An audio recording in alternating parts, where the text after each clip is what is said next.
Hi everybody, this is Sochi Campos with Campos Care, and today's client is in their 70s. They have diabetes and renal failure, and they're currently on dialysis. They're also not mobile, so we've got a couple issues to address. They had somebody clipping their nails before, but it got to the point where this person was no longer comfortable doing it as the client's health declined, and they also got these really thick nails, as you can see. So a severe fungal infection and also an involution where the nail has arced and is about to become an ingrown nail. So this person was not okay doing it, and thankfully we found each other this last week. My main goals during this session were to address that involution that you can see here on this next slide, and get rid of those thickened nails so that you can apply a topical treatment and have it actually work. The first thing I always do whenever I'm handling any client is to disinfect the area. This video is very heavily edited and sped up, so it's left on a lot longer than that. But I immediately jump in with my e-file.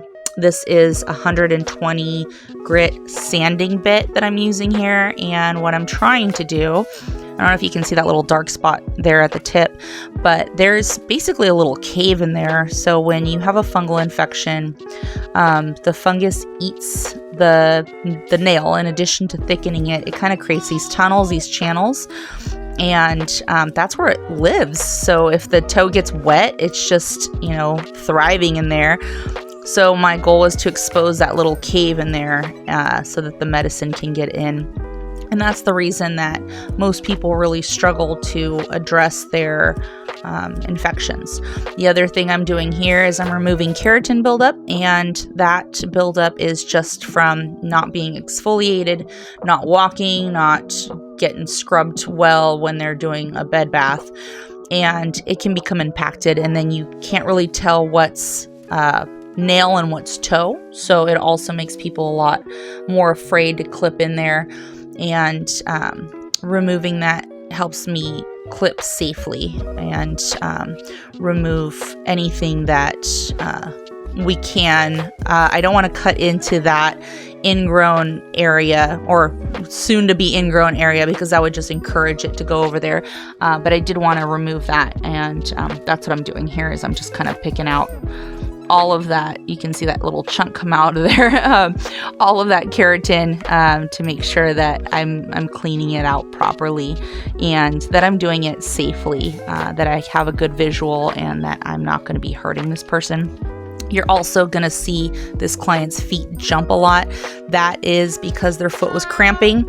So folks that have diabetes or neuropathy or dialysis, they'll get these little cramps in their foot. It's not because anything's uncomfortable or painful. It just happens.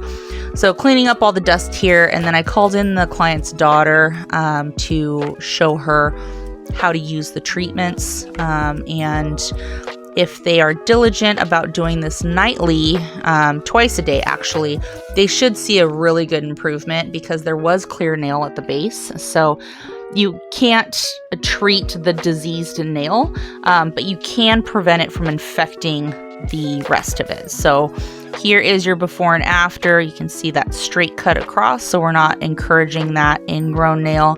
This is the before of that thickened nail, and you'll be able to see here that little darker spot. That is that little cave that we exposed.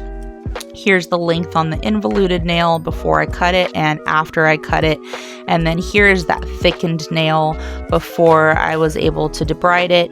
And you can see how long it was as well. That must have been really uncomfortable in their shoes. And then here is your thin nail. So hopefully this client's going to feel a lot of relief, and I'm really happy that I was able to help them out. If you have any questions, please visit me at camposcare.net, and thank you so much for watching.